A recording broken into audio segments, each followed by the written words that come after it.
Que veux-tu dire par « Tu es enceinte de l'enfant d'Oussama »? Il est mon mari. Calme-toi ma fille, je peux expliquer. Expliquer quoi, maman? Comment as-tu pu coucher avec mon mari sous mon toit et tomber enceinte? Il y a de nombreuses années, dans le village verdoyant niché au cœur de l'Afrique, vivait une jeune femme nommée Isadora. Sa beauté était légendaire, avec une peau caramel lisse, des yeux intelligents et brillants, et un sourire capable d'éclairer la nuit la plus sombre. Beaucoup disaient qu'elle était bénie par la déesse du fleuve elle-même. Alors qu'Isadora s'épanouissait en tant que femme, des hommes riches des environs et de loin cherchaient à la marier. Des chefs, des commerçants prospères et même un prince d'un royaume voisin venaient avec des cadeaux et des promesses d'une vie de luxe. Mais le cœur d'Isadora appartenait à Amara, un pauvre fermier aux mains calleuses et à l'âme douce. Là où d'autres ne voyaient que la pauvreté, Isadora voyait sa gentillesse, sa détermination et l'amour qui brillait dans ses yeux chaque fois qu'il la regardait. Malgré les objections initiales de ses parents et les commérages du village, Isadora choisit l'amour plutôt que la richesse. Elle épousa Amara lors d'une simple cérémonie sur la place du village. Les jeunes mariés travaillèrent dur pour bâtir une vie ensemble. Amara peinait dans ses champs du lever au coucher du soleil, déterminée à faire prospérer sa ferme. Isadora l'aidait avec la plantation, la chasse et la récolte, et commença aussi un petit potager derrière leur petite maison. Le soir, ils s'asseyaient dehors, parlant de leurs rêves pour l'avenir tout en regardant le soleil se coucher sur les collines lointaines. Un an après leur mariage, Isadora donna naissance à une magnifique petite fille qu'ils nommaient Er, ce qui signifie « amour » dans leur langue. La jeune famille était aux anges, et pendant un bref moment, leur vie semblait parfaite. Mais le destin avait d'autres plans pour la jeune famille. Lorsqu'Imaba n'avait que quelques mois, un désastre survint. Amara travaillait plus dur que jamais, déterminée à étendre sa ferme pour mieux subvenir aux besoins de sa famille. Un après-midi brûlant, alors qu'il défrichait une nouvelle section de terre, Amara s'effondra soudainement. Un fermier voisin le trouva et se précipita pour chercher de l'aide, mais il était trop tard, Amara était mort. La communauté fut choquée par la perte soudaine d'un homme si jeune et travailleur. Pour Isadora, le monde s'arrêta de tourner. Elle ne pouvait pas croire que son doux Amara, si plein de vie et de rêves, était parti pour toujours. Pendant des jours, elle erra comme un fantôme dans leur petite maison, exécutant machinalement les soins pour Imaba mais se sentant vide à l'intérieur. Les funérailles furent un flou pour Isadora. Elle resta silencieuse tandis que les anciens du village exécutaient les rites traditionnels, n'entendant à peine les condoléances offertes par les amis et voisins. Ce n'est que lorsqu'ils descendirent le corps d'Amara dans le sol que la réalité la frappa. Isadora laissa échapper un cri déchirant qui résonna à travers le cimetière, sa douleur trop immense pour être contenue. Dans les mois qui suivirent, Isadora eut du mal à trouver ses repères. La douleur de perdre Amara était constante dans sa poitrine, mais elle savait qu'elle devait être forte pour Imaba. Le bébé devint sa bouée de sauvetage, ses sourires innocents et ses besoins maintenant Isadora ancrée dans le monde des vivants lorsque le chagrin menaçait de l'envahir. Avec le temps, Isadora réalisa qu'elle devait trouver un moyen de subvenir à leurs besoins. Amara leur avait laissé une petite parcelle de terre, mais Isadora savait qu'elle ne pouvait pas gérer la ferme seule avec un jeune enfant à charge. Elle réfléchit longuement à ses compétences et à ce qu'elle pouvait faire pour gagner sa vie.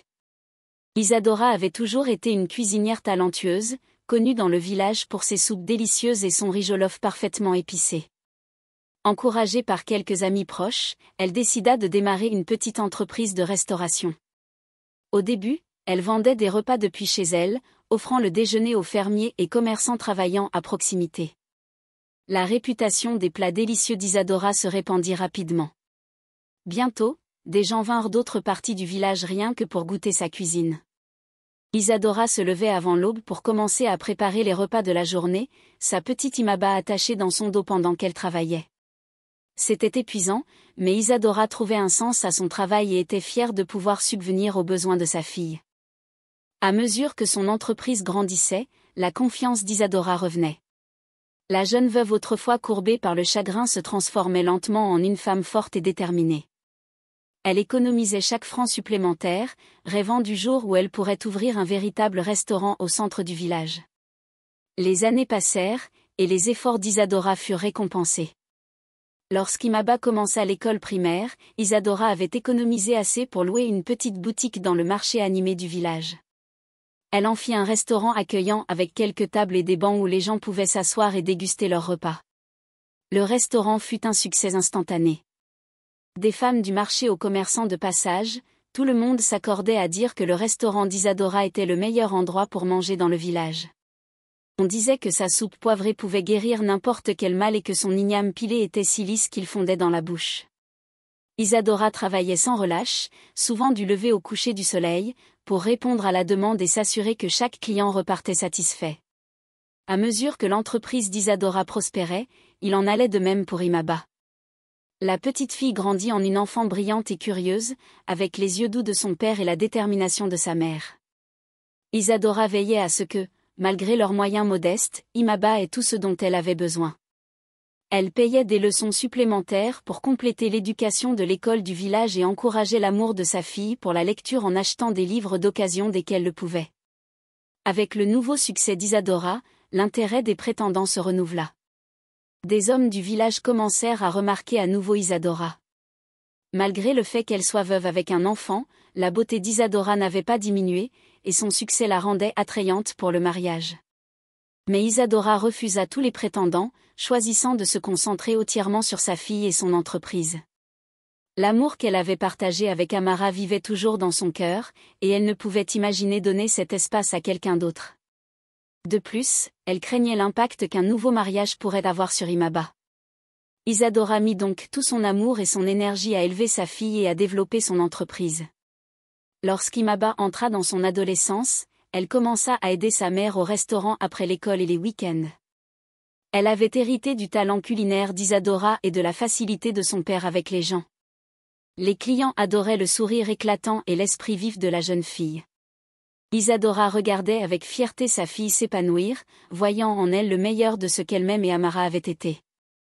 Imaba excella dans ses études, se classant constamment parmi les premiers de sa classe. Leur dur labeur paya lorsqu'Imaba fut acceptée dans une université prestigieuse de la ville avec une bourse pour étudier l'administration des affaires. Le jour où la lettre d'acceptation arriva, Isadora ferma le restaurant plus tôt et organisa une petite fête. En regardant Imaba rire avec ses amis, Isadora ressentit un mélange d'émotions. Elle était ravie que sa fille ait des opportunités dont elle ne pouvait que rêver, mais elle ressentait aussi une pointe de tristesse à l'idée que leur petite famille de deux allait bientôt être séparée. La nuit avant qu'Imaba ne parte pour l'université, mère et fille eurent une conversation à cœur ouvert. Elles s'assirent sur le vieux banc en bois devant leur maison, le même endroit où Isadora et Amara s'étaient assis pour rêver de leur avenir. « Maman, » dit Imaba, « je veux que tu saches combien je suis reconnaissante pour tout ce que tu as fait pour moi. Je sais que cela n'a pas été facile de m'élever seule. » Isadora sourit en serrant la main de sa fille. « Tu as été ma force, Imaba.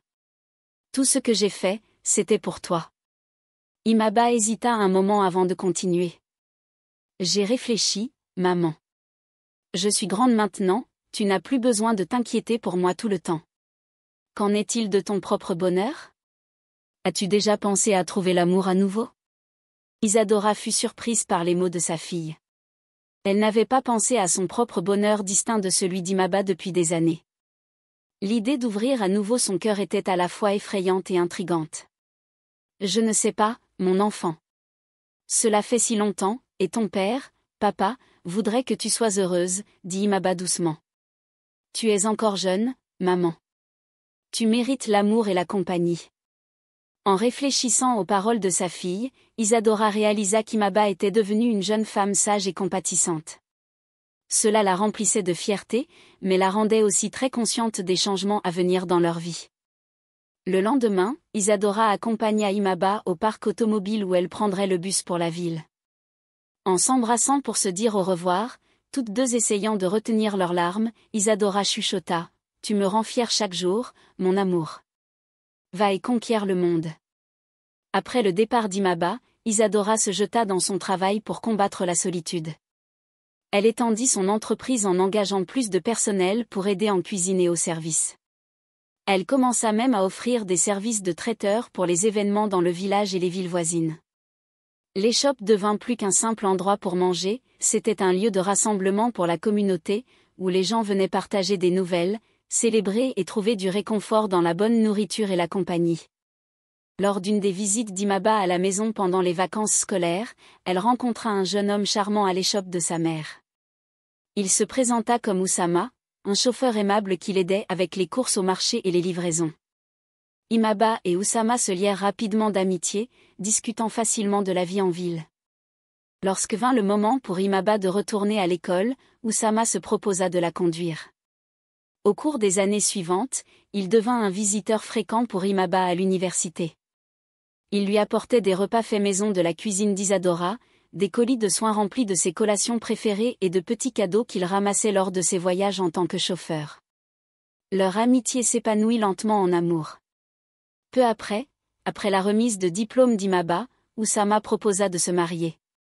Imaba, le cœur plein d'amour et d'excitation pour l'avenir, dit oui. Lorsqu'Imaba partagea la nouvelle avec Isadora, sa mère était vraiment heureuse pour elle. Oussama est un homme bon, dit Isadora, sa voix chaleureuse et approbatrice. Il fera un excellent mari. Tout le village se réunit pour aider à organiser le mariage. Le jour du mariage se leva clair et lumineux. Imaba était resplendissante dans une robe de style moderne et accent traditionnel, tandis qu'Isadora, éblouissante dans une robe dorée et bleue, regardait avec fierté sa fille entamer ce nouveau chapitre de sa vie. Après le mariage, Imaba et Oussama déménagèrent en ville pour commencer leur nouvelle vie ensemble. Oussama avait un bon emploi en tant que responsable logistique pour une grande entreprise, et Imaba trouva un travail en tant qu'assistante manager dans une banque, mettant à profit son diplôme en commerce. Ils louèrent un petit appartement confortable et commencèrent à construire leur vie ensemble. Quelques mois après le mariage, Imaba découvrit qu'elle était enceinte. Le jeune couple était fou de joie, et Oussama n'arrêtait pas de parler de devenir père. Lorsqu'Imaba appela pour partager la nouvelle avec Isadora, sa mère était extatique. À 43 ans, Isadora était ravie à l'idée de devenir grand-mère, ayant l'impression que sa vie avait bouclé la boucle. Cependant, leur bonheur fut brisé en un instant. Un après-midi, alors qu'Imaba faisait des courses pour le bébé, elle fut impliquée dans un terrible accident de voiture. Elle fut transportée d'urgence à l'hôpital, inconsciente et saignant. Oussama, qui était au travail, se précipita à l'hôpital dès qu'il reçut l'appel. Il trouva Imaba aux urgences, les médecins et infirmières s'affairant frénétiquement autour d'elle. Lorsque le médecin vint enfin parler à Oussama, les nouvelles étaient dévastatrices. Imaba avait survécu à l'accident, mais il n'avait pas pu sauver le bébé. Oussama se sentit comme si le sol avait disparu sous ses pieds. Comment cela pouvait-il arriver? Comment allait-il annoncer cela à Imaba lorsqu'elle se réveillerait? Isadora arriva à l'hôpital comme un tourbillon, ayant pris le premier bus depuis le village dès qu'elle avait entendu la nouvelle. Elle trouva Oussama affalé sur une chaise devant la chambre d'Imaba. Lorsqu'il leva les yeux vers elle, la douleur dans ses yeux reflétait la douleur dans son cœur. Ensemble, ils s'assirent au chevet d'Imaba, attendant qu'elle reprenne conscience. Lorsqu'elle ouvrit enfin les yeux, confuse et groggy à cause des médicaments contre la douleur, Isadora dut rassembler toute sa force pour lui annoncer la nouvelle concernant le bébé. Le cri de douleur d'Imaba résonna à travers les couloirs de l'hôpital, un son de perte qui toucha l'âme de tous ceux qui l'entendirent.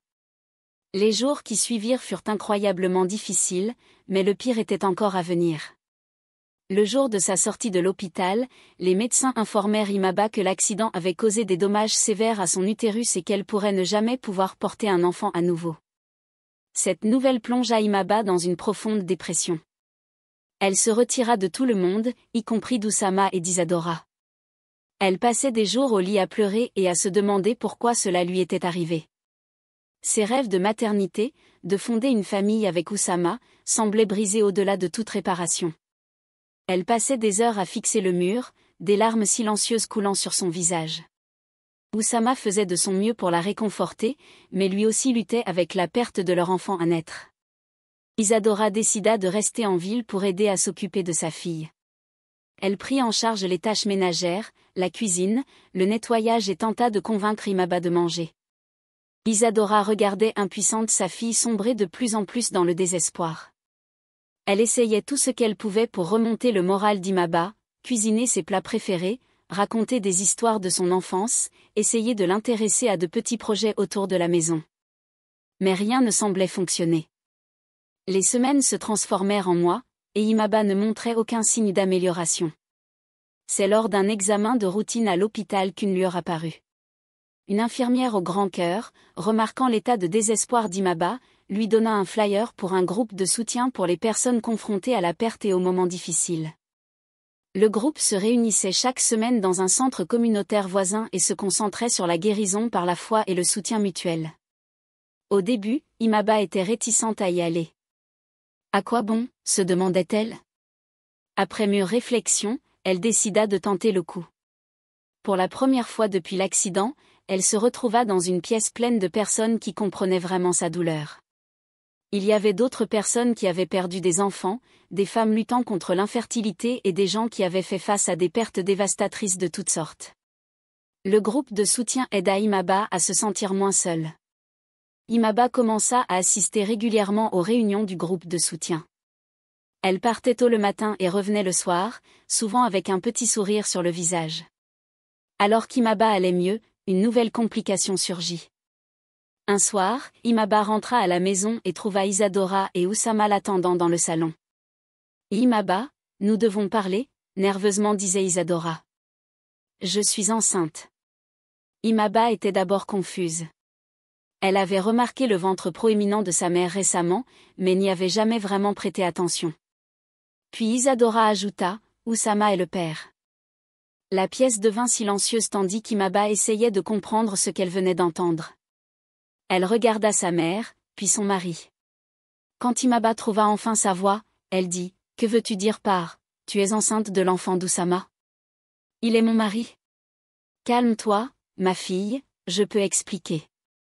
L'expliquer quoi, maman? Comment as-tu pu coucher avec mon mari sous mon toit et tomber enceinte? Isadora essaya d'expliquer. Elle révéla qu'elle et Oussama étaient en couple au moment où Imaba l'avait vue pour la première fois à l'échoppe. Quand Isadora vit à quel point Imaba et Oussama se connectaient, elle s'était effacée, voulant que sa fille soit heureuse. Elle avait présenté Oussama comme juste un chauffeur pour éviter les complications. Mais vivre dans cette maison, être proche de lui à nouveau. Nous avons fait une erreur, admit Isadora en touchant son ventre rond. Nous n'avons jamais voulu que cela arrive. Oussama, l'air honteux, ajouta, nous pensions que comme tu ne pourrais peut-être pas avoir d'enfant, ce bébé pourrait être pour nous tous. Imaba était très en colère et blessée. Sans rien dire de plus, elle quitta la maison et se rendit directement à l'endroit où se tenait le groupe de soutien. Le bâtiment était maintenant vide. Elle tomba à genoux et cria toute sa douleur et sa colère. Alors qu'elle pleurait, elle sentit quelqu'un lui toucher doucement l'épaule. C'était Tim, un autre membre du groupe de soutien. Tim partagea sa propre histoire triste. Il avait perdu sa femme, ses 3 enfants et tout ce qu'il possédait dans un incendie de maison alors qu'il était en déplacement pour le travail. Imaba et Tim parlèrent pendant des heures, partageant leur douleur et aidant mutuellement à se sentir mieux. Dès ce jour, ils devinrent de proches amis, se supportant l'un l'autre alors qu'ils tentaient de guérir. Imaba ne pouvait pas affronter Oussama et Isadora après ce qu'ils avaient fait. Elle ne retourna jamais chez eux. Elle resta dans un hôtel pendant quelques jours avant de trouver son propre appartement. Imaba demanda le divorce à Oussama et se concentra sur son travail et le groupe de soutien pour gérer sa douleur. Au fil du temps, l'amitié entre Imaba et Tim se transforma en amour. Tim était gentil et avait une foi profonde, ce qui aida Imaba à guérir et à redevenir forte. Lorsque Tim demanda Imaba en mariage, elle était d'abord incertaine. Elle lui rappela qu'elle pourrait ne jamais être capable d'avoir des enfants. C'est alors que Tim répondit d'une manière simple mais puissante, « Ce que Dieu ne peut pas faire n'existe pas », touché par ses mots et son amour, Imaba accepta la proposition de Tim. Alors qu'ils planifiaient leur mariage, le groupe de soutien encouragea Imaba à pardonner à sa mère et à Oussama. C'était difficile, mais Imaba savait que rester en colère ne ferait que lui nuire à long terme. Imaba et Tim rendirent visite à Isadora et Oussama, qui avaient récemment eu un petit garçon. Imaba trouva la force de leur pardonner. Pour montrer qu'elle avait pardonné, Imaba invita Isadora et Oussama à son mariage avec Tim. Le mariage fut magnifique, plein d'amour et d'espoir pour l'avenir. Imaba se sentit vraiment heureuse pour la première fois depuis longtemps. Un mois après le mariage, Imaba tomba malade avec ce qu'elle pensait être une fièvre. Inquiet, Tim l'emmena à l'hôpital pour un contrôle. À leur grande surprise et joie, le médecin leur annonça qu'Imaba était enceinte. 9 mois plus tard, contre toute attente, Imaba donna naissance à des triplés en bonne santé, 2 garçons et une fille. En tenant ses bébés dans ses bras, elle se souvint des mots de Tim, « Ce que Dieu ne peut pas faire n'existe pas », elle sourit, sachant que sa vie était la preuve de ces mots. La vie peut être difficile, mais elle peut aussi être belle. Ne perdez jamais espoir, car les miracles peuvent arriver quand on s'y attend le moins.